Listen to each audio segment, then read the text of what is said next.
កងទ័ពអាចថាបងគ្រូទទួលសទ្ធាជាថ្លាសពរជនពីខាងក្រៅស្រុកញាតិញោមផ្ញើថវិកាមកសួរសុខទុក្ខកងទ័ពយើងគាត់ក៏ឃើញយការកន្លងមកបារម្ភក៏ដូចជាមានការក៏ជាទឹកចិត្តគេហៅថាខ្មែរស្រឡាញ់ខ្មែរឬក៏ខ្មែរជួយខ្មែរចែករំលែកលើកទឹកចិត្តបងប្អូនកងទ័ពយើងក្នុងម្នាក់$10ស្មើនឹង40000រៀលអញ្ចឹងសូមបងប្អូនយើងតាំងចិត្តអធិដ្ឋានឲ្យពរជ័យដល់សប្បុរសជននៅខាងសហរដ្ឋអាមេរិកក្រៅប្រទេសដោយនាយសមុទ្រចេញមកបដាមកទទួលថវិកាពីព្រះអង្គគ្រូមានក្នុងនោះមានកបោកដាក់ថវិកាដាក់ប្រទាយគ្រូអនុស្សាវរីយ៍មានថ្នាំពេទ្យទុកហូបពិសាពេលទុនវាអត់ស្រួលខ្លួនយើងនៅក្នុងព្រៃក្នុង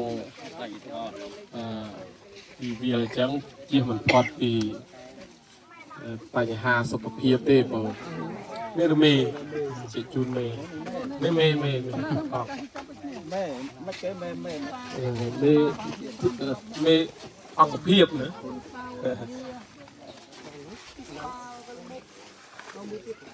អញ្ចឹងអាត្មាសบายចិត្តបាននាំមន្ត្រីសង្ឃខាងស្រុកអង្គរបរិយយើងណាមានប្រសង់ខេត្តបន្ទាយមានជ័យយើងបោកពំនាំតយទាននឹង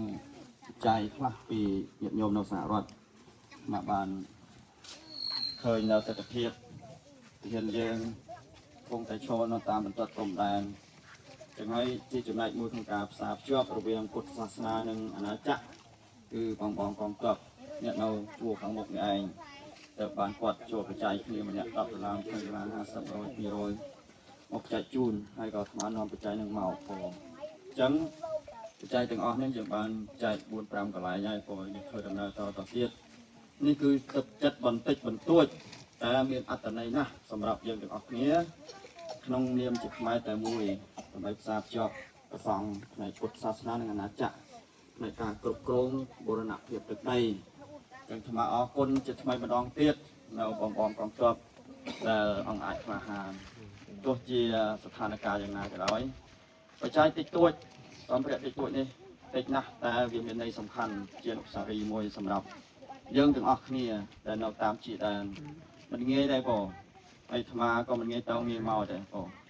មិនចំណាយលុយច្រើនទេតែវាពិបាកនឹងសម្រាប់យកពេលវេលាមកជួបញាតិញោមទាំងអស់គ្នាបងអញ្ចឹងសូមជូនពរញាតិញោមបងកងទ័ពរយៈកងទ័ពមួយកងទ័ពបងប្អូនកងទ័ពទាំងអស់សូមបានសុខចម្រើនសុវត្ថិភាពនិងជោគជ័យក្នុងការ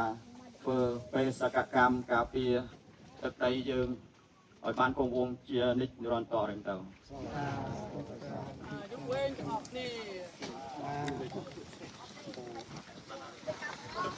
អង្គយាហតបរាជិតមេរសេនាភិកំតាសមន្តទ្វេតសយោជនីខន្តមេតាថថានាវទាំងសេត្វានុចក្ខមាសារតតបច្ចកងវិសោទយបរិយាបណ្ណាតិសោថាนังកាយកសុខាយចពោតកេយ៉ាងវិសោថេត្វាបរតន្តំយនាមេហេ